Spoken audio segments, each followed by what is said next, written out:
What if the people who were supposed to love you most never saw you at all?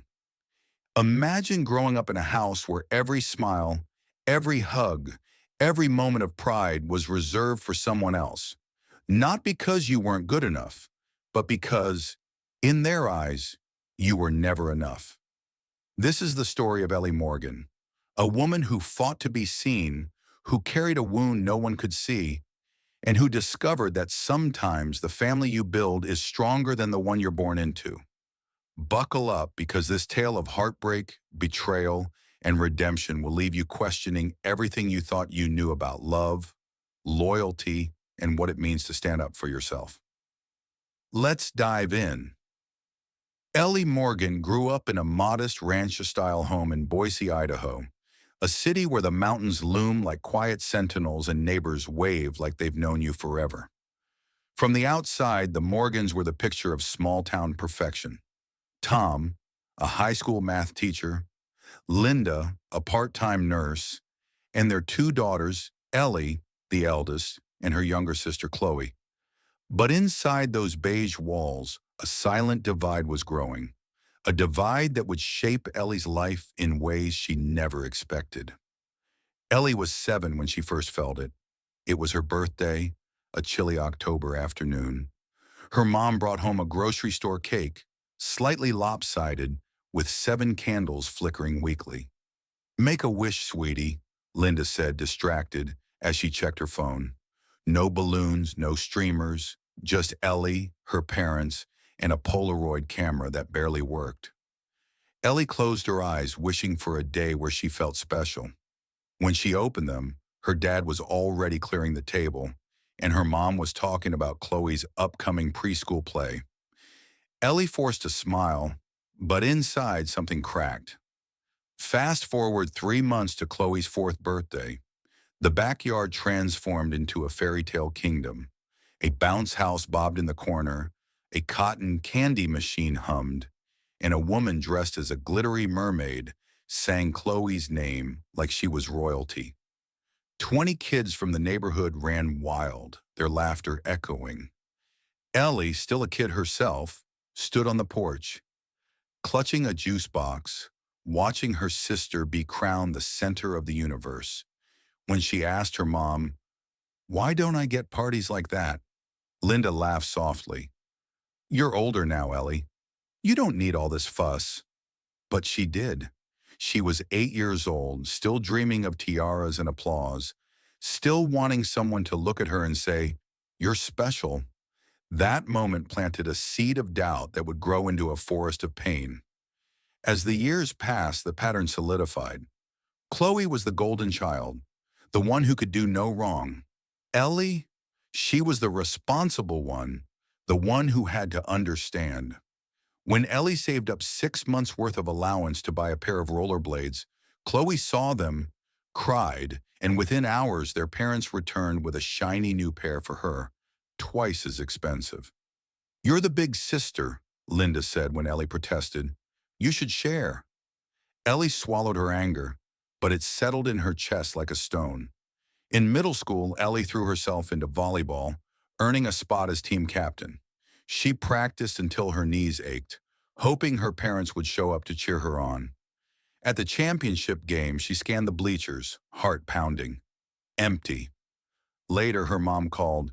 "Chloe had a tummy ache, so we stayed home." Ellie hung up, her throat tight, and walked home alone under a starless sky. Chloe's scribbled drawing of a dream house was framed and hung above the fireplace like a museum piece. Ellie's second-place win in a statewide essay contest, a curt nod from her dad and a "don't let it go to your head." Every achievement, every late-night study session, every scholarship she clawed her way to earn, it was never enough. Her parents' eyes always drifted back to Chloe, as if Ellie were a ghost in her own home. One evening when she was 16, Ellie mustered the courage to ask her dad, "Are you proud of me?"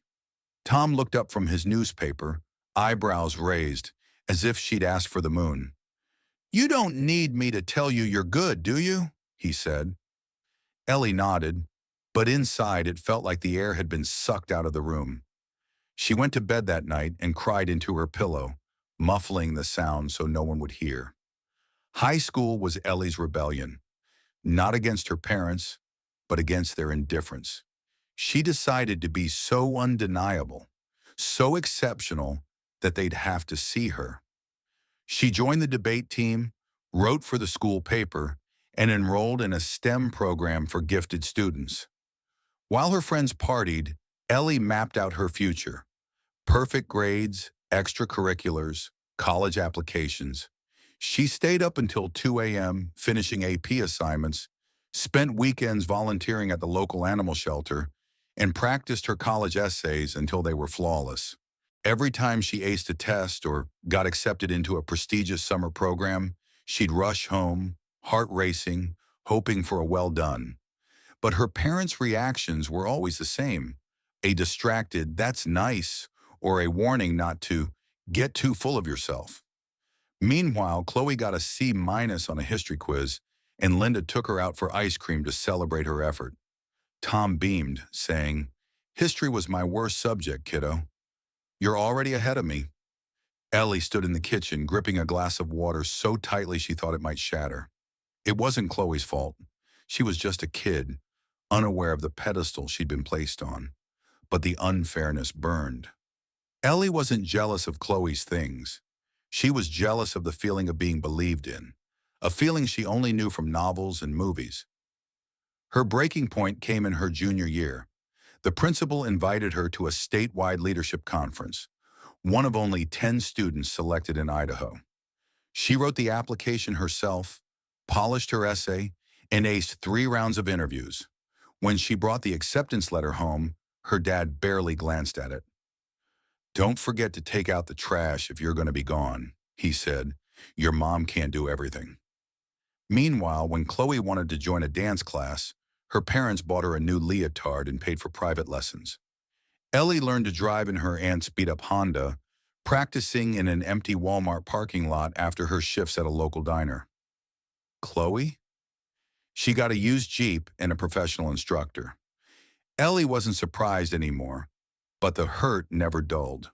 When she earned a full scholarship to Whitestone College, a top-tier school in Seattle with an acceptance rate under 8%, she handed the letter to her mom, her hands trembling with hope. Linda skimmed it and said, "Seattle's far. Are you sure you can handle it?" Then she walked away to help Chloe pack for a spring break trip to Los Angeles.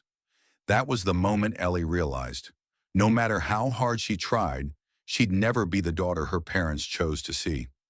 On the plane to a scholarship interview in San Francisco, funded by her diner tips and eBay sales, she stared out the window, tears streaming down her face. Not from sadness, but from clarity. She was done chasing their approval. College was both a lifeline and a crucible. At Whitestone, Ellie was surrounded by students whose parents called weekly, sent care packages, helped them move in. Ellie arrived alone, dragging 2 suitcases onto a Greyhound bus. No one to wave goodbye. She threw herself into her studies, majoring in psychology to understand the wounds she carried, but the pressure of being perfect, of proving she deserved her place, took its toll. She developed insomnia, staring at blank essays for hours, unable to write. She hid her struggles, terrified that showing weakness would mean no one would catch her. In her sophomore year, it all collapsed. During a lecture, Ellie fainted, her vision blurring as the room spun. The doctor diagnosed a nervous breakdown from chronic stress. The school mandated counseling, and in that small, softly lit office, everything changed. Her counselor, Dr. Rivera, asked, "Ellie, do you feel like you're fighting to be seen?" For the first time, Ellie let herself cry, deep, wrenching sobs that felt like they'd been trapped inside her for years. Therapy became her anchor, teaching her that her parents' neglect wasn't her fault, that her pain was real, not oversensitivity, as her mom always claimed. Ellie rebuilt herself piece by piece. She graduated with honors, landed a job at a mental health nonprofit in Seattle, and worked her way up to program coordinator. At 28, She bought a cozy apartment overlooking Puget Sound, a space filled with sunlight and plants she tended like old friends. She kept her distance from her parents, visiting only for Thanksgiving, where conversation stayed surface level. How's work?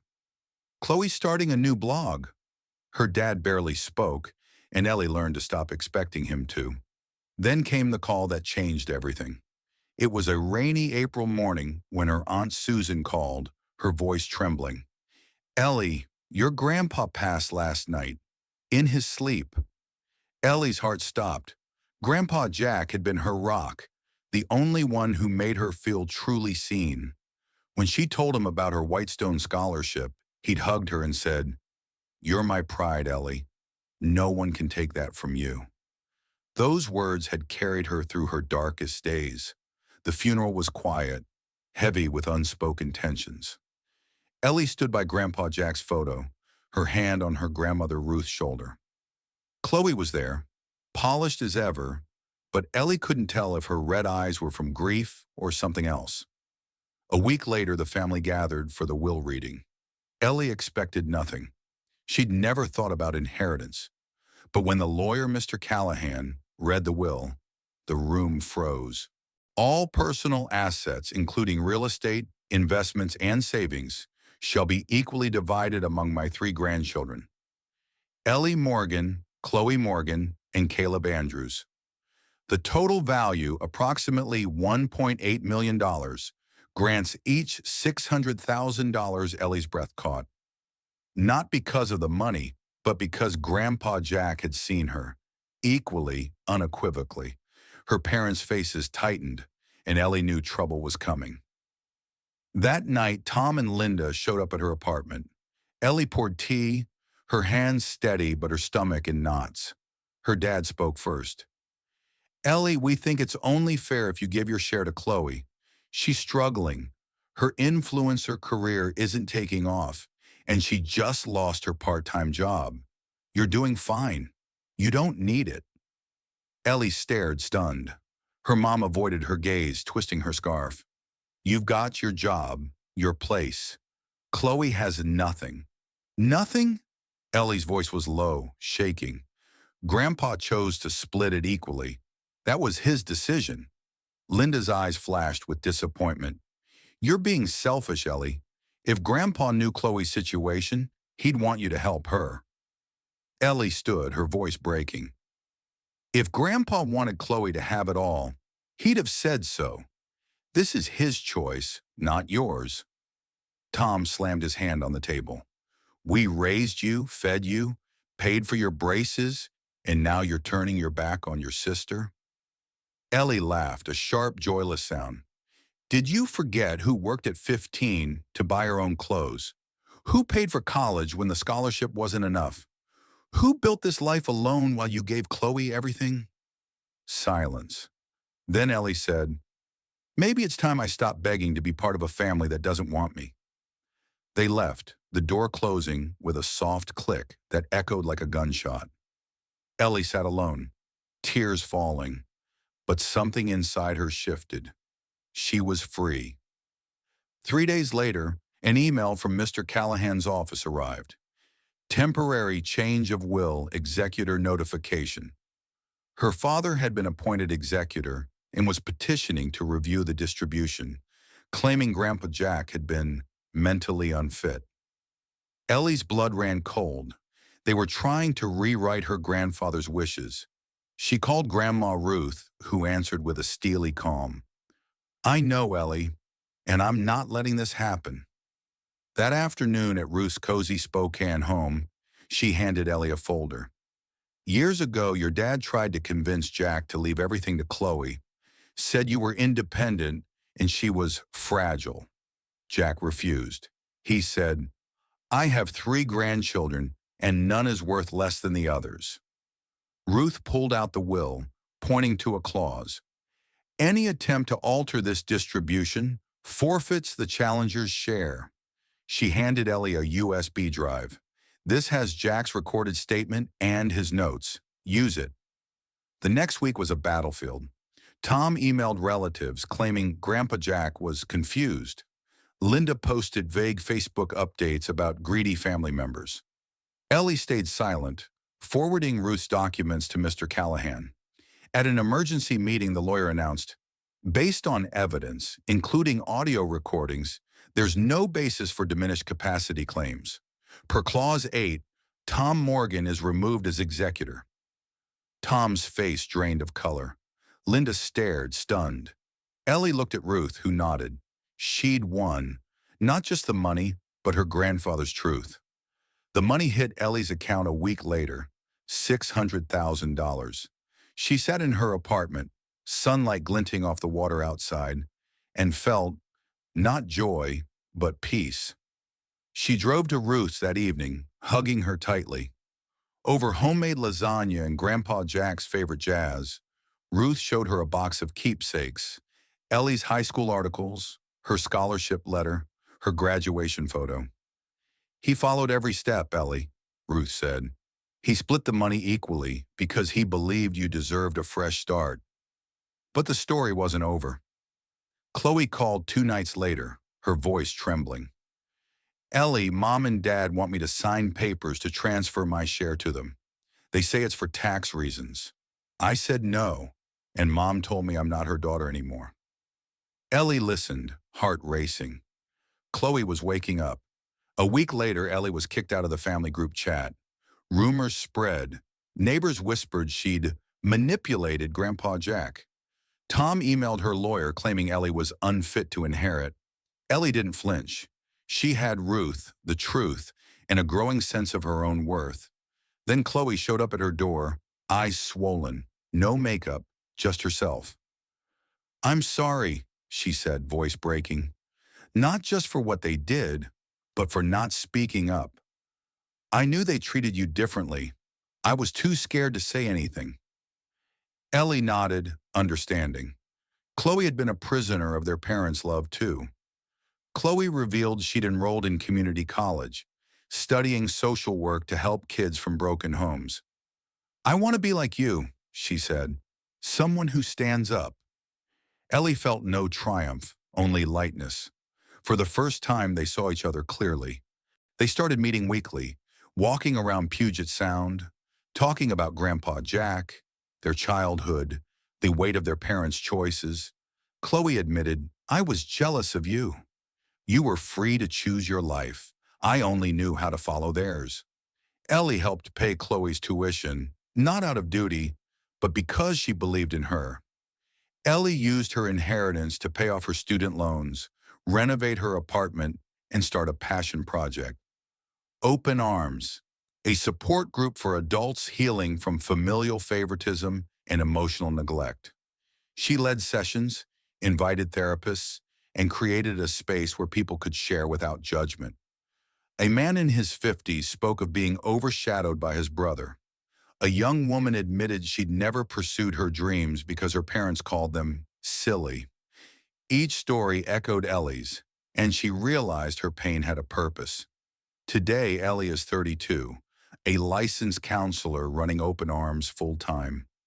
Chloe is thriving in her social work program, planning to transfer to a 4-year university.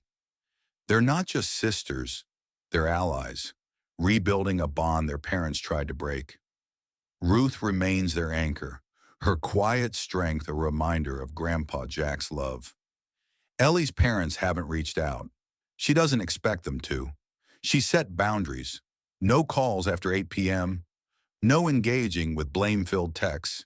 She keeps a few childhood mementos, Grandpa Jack's letters, a photo of her and Chloe at a county fair. They're memories, not wounds. Every morning, Ellie wakes to sunlight spilling across her lavender plants. She sips coffee, reads emails from Open Arms members, and knows she's building something bigger than herself. Her journey began in pain, but it led her to a truth. Family isn't who your ascendant's edge is who you're born to. It's who you choose to be. Ellie's story is a reminder that sometimes the hardest battles are fought within the walls of our own homes. Have you ever felt unseen or undervalued by the people who should love you most? Share your thoughts in the comments. We'd love to hear your story. If Ellie's journey moved you, hit that like button, subscribe for more real-life stories that inspire, and share this video with someone who needs to hear it. Let's spread the message that you are enough just as you are. See you in the next one. And